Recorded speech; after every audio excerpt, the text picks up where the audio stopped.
Intanto ringraziamo l'avvocato Luigi Perticaro perché la gestione del sinistro stradale diventa uno dei problemi della, stagione 2024 per chi lavora in ambito autoriparazione.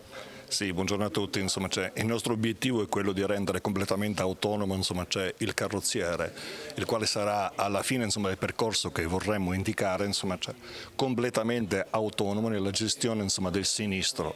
Abbiamo impostato una guida che si svolge in 4 fasi per raggiungere appunto questo obiettivo.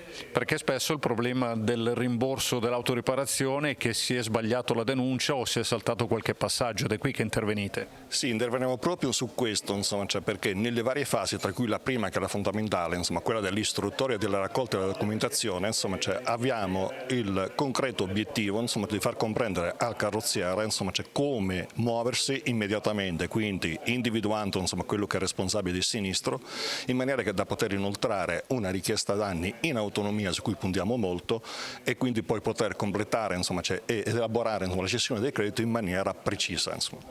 Quindi il problema di base è non ho il rimborso o difficoltà ad avere accesso perché ho sbagliato la procedura iniziale ed è qui che interviene la guida. Certo, proprio questo c'è il nostro obiettivo.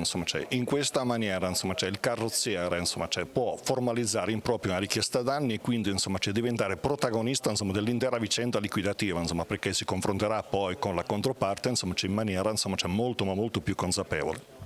Allora, la corretta gestione dei sinistri in carrozzeria grazie all'avvocato Luigi Perticaro qui al convegno di Confartigianato. Grazie a voi, arrivederci.